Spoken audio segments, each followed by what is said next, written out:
welcome back. I watched Gone Girl from 2014, a movie that completely collapses halfway through, and for that reason, I'm gonna give it a 4 out of 10. It is not as amazing as I was hoping it would be. Gone Girl starts out as a genuinely interesting mystery, and for the first hour or so, I was on board with it. The setup works, the tension works, but the problem is that once the movie reveals its big twist, it goes from a grounded thriller into something ridiculous, something boring, and frankly, hard to take seriously. So here's the premise. We have Nick Dunn, who comes home on his fifth wedding anniversary and discovers his wife Amy is missing. The house looks all wrong, there's broken glass, furniture has been disturbed. It doesn't immediately scream quote unquote murder, but something clearly happened. Something is up, something is wrong. As the police get involved, Nick becomes the obvious suspect, because why not? And not because of hard proof at first, but because of how he behaves. And this is where the movie is actually effective. Here's where the movie is actually doing a good job. Early scenes show Nick doing interviews, standing in front of cameras, trying to look like a grieving husband, and just completely failing at it. There's that infamous press moment where he smiles awkwardly while asking for his wife back. It's unsettling, it's uncomfortable, and, well, it works. You're not sure if he's guilty or just socially inept, and that uncertainty keeps things interesting.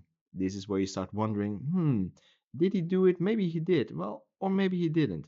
It's working, it really does. And at the same time we get flashbacks through Amy's diary. These scenes paint a picture of a marriage that slowly rotted. At first Amy seems charming and in love, then she becomes uneasy, then afraid, and the diary entries escalate in a way that makes you think, hmm, well, okay, maybe Nick really did snap. Maybe Nick really did something to her. Maybe, yeah, maybe something is up.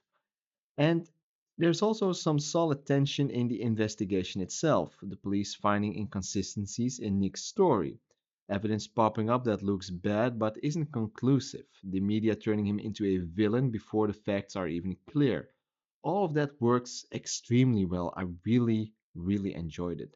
And that is a solid first half for this movie. If the movie had stayed here, if the movie did more of that, just leaning into the ambiguity, pressure, and slow physiological unraveling, oh my god. If the movie did more of that, just leaning into that, it might have actually been a really good movie. I might have actually liked this movie a lot. But then the movie just blows it. About halfway through, we get the reveal. Amy isn't dead. She never was. She staged the entire thing. And the moment that happens, the movie completely collapses for me. It really goes from being a good movie to being complete shit. We cut to Amy being alive, calmly explaining her master plan directly to the audience. She walks us through how she faked the crime scene, manipulated her diary, and planned to frame Nick for her murder. And instantly, the movie stops being a mystery and turns into a cartoon. Like, it really does. This isn't clever, it's not shocking in a good way, it's just deflating. The tension disappears because there's nothing left to figure out. We know what is going on. We're no longer watching events unfold, we're watching a villain monologue. From this point on, everything feels artificial and, well, overwritten, really. And honestly, Rosamund Pike's performance doesn't help for me. I mean, I never liked her, just her face alone. No, she can't help it, but I just don't like her.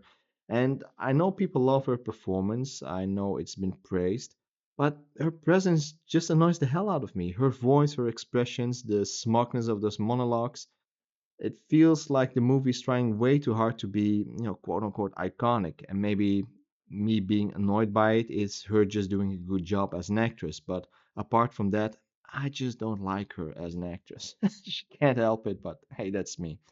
And after the reveal, the movie just gets dumber. Amy's time on the run is especially painful. She's staying at a campground, narrating how she's smarter than everyone else, then immediately gets robbed because she's suddenly incompetent. Like, what? Then she conveniently runs into an ex boyfriend who's rich and obsessed with her, and also willing to hide her, no questions asked. At this point, the movie has completely abandoned all realism. And that is, well, the main problem of, well, the second part of this movie. But then it goes even further. Amy kills that ex boyfriend in an absurdly staged scene, then returns home, drenched in blood, and instantly becomes America's victim again. Like, what is going on? No. And we're supposed to accept that the police, the media, and everyone else just buys it for the sake of, well, the story, because it needs to be this way. This is where the movie just fully loses me. What started as a grounded thriller about perception and guilt turns into a soap opera with, well, psychopathic wish fulfillment logic, really. Everything works out because the script needs it to. That's the problem, not because it makes sense. This movie doesn't make sense. And the ending, oh my god, it's extremely miserable. I really do feel for Nick. Nick realizes Amy is a monster, but stays with her anyway because she's pregnant and because public perception traps him. That's not darkly clever, that's just bleak and very unsatisfying. There is no payoff here, no insight, just an ending that seems designed to be, well, bold rather than meaningful. What frustrates me the most is that this movie really had something going for it.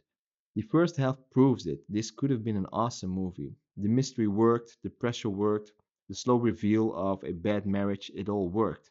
But instead of deepening that, the movie throws it away for a twist that turns everything into nonsense. So yeah, I'm at a 4 out of 10. I would give it like maybe a 5 for the first part, and yeah, just -1 because it just sucks after that.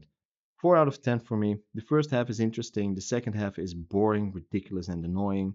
And by the end, I was just waiting for it to be over. I kind of get why people admire this movie, maybe for the first part, but after that, I really don't think. No, I don't think it earns the admiration at all. But that's my take on the movie. Hope you enjoyed this review. Let me know what you think of the movie, and I'll talk to you next time. Bye bye.